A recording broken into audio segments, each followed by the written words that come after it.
Assalamualaikum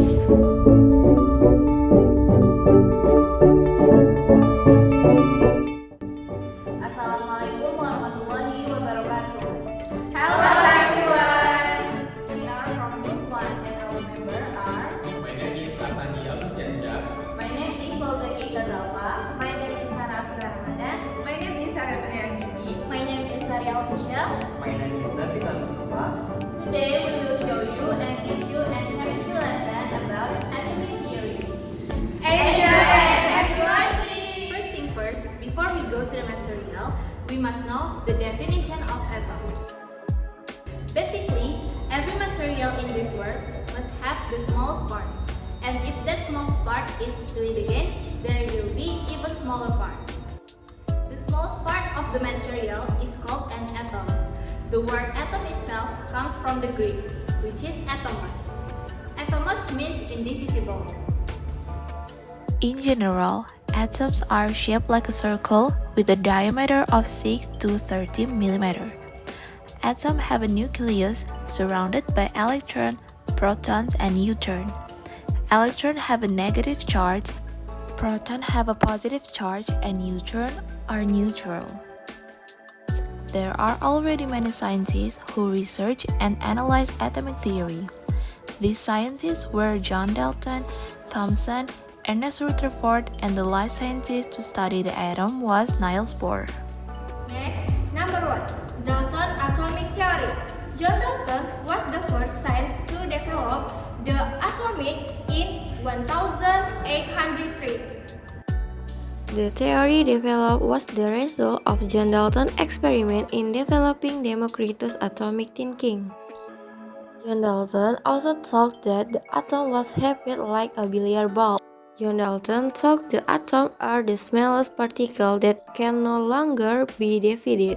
Also, John Dalton can be said to be the first scientist to develop the atomic theory. This theory still has several shortcomings. One of which is that along with the development of atomic theory, it turns out the atom can be converted into atom of other element by nuclear reaction. In this case, proving that John Dalton's assumption that the atom could not be created or destroyed was wrong. Number 2, Thomson Atomic Theory. In 1987, John Dalton's theory of the shape of the atomic like a billiard ball was already broken with the atomic theory invented by Joseph John Thomson. He had discovered the electron, which is now known as Thomson Atomic Theory. In Thomson Atomic Theory, atoms are described as like ration bread. Why are atoms like to ration bread? Because Thomson thought that atoms that have a positive charge are surrounded by electrons that are negatively charged.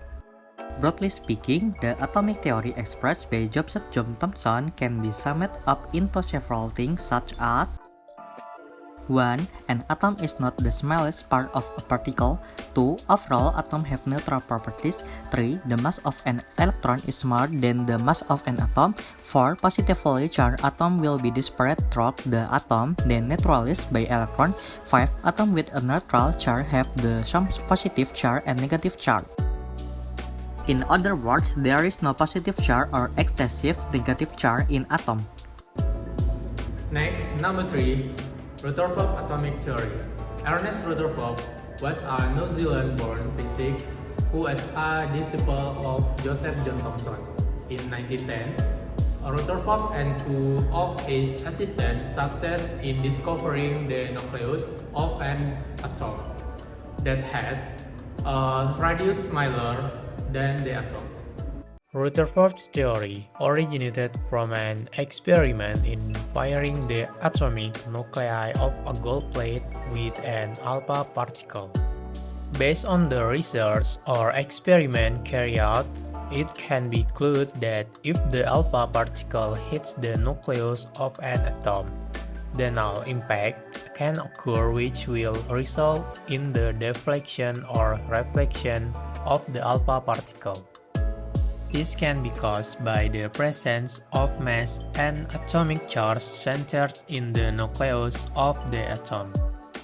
With this, Rutherford assumed that the charge of the atomic nucleus was proportional to the atomic mass in unit of atomic mass. Broadly speaking, Rutherford's atomic theory can be divided into several points such as: Point 1. An atom is composite of a nucleus and the electron that surround it. Point 2. Positive charge or atomic mass concentrated within the nucleus of an atom. Point 3. Atoms are neutral. This is because the amount of charge present in the nucleus of an atom is equal to the number of electron charge. Point 4. The spirit of alpha particle is not affected by the electron cloud. And point 5. Most of the atomic volume is an empty space because the radius of the atomic nucleus is much smaller than the radius of the atom. Next, number 4, Bohr atomic theory. In simple terms, Niels Bohr atomic model is almost similar to the rotation of the planets that orbit the solar system. Therefore, this theory is also known as the Niels Bohr miniature atomic model of the solar system. After conducting research or experiments, Niels Bohr finally found the result that electrons orbit the nucleus of an atom consisting of protons and neutrons at certain trajectories, which can be called electron cell or energy levels. Once the electrons move from one cell to another, they will inevitably be accompanied by the absorption of a certain amount of energy. If explained simply, there is a transfer to the outer skin and a transfer to the deeper skin. Next is number 5, the theory of quantum mechanism. Ernst Schrödinger created the theory of quantum mechanism, or what is currently known as the atomic model of atoms. This atomic theory describes the nature of movement and position of electrons based on the hypothesis of Bernoulli and Werner Heisenberg. According to Louis de Broglie, electrons have the property of dualism, which is as a particle and also as wave. Meanwhile, Werner Heisenberg hypothesis is the uncertainty of the nature of electrons. With the hypothesis of Bernoulli and Heisenberg, Ernst Schrödinger succeeded in finding an equation of the wave of electron motion in an atom. This formulation can explain that the trajectory of an electron is a space, not just a line. In summary, Ernst Schrödinger atomic theory or the modern atomic model has several important things such as: first, atoms have a cell in which each cells and subcells are located. Second, the trajectory of an electron is a space, not a line. Third, wave is the movement of electrons in their path. Fourth, the position of electrons cannot be determined with certainty.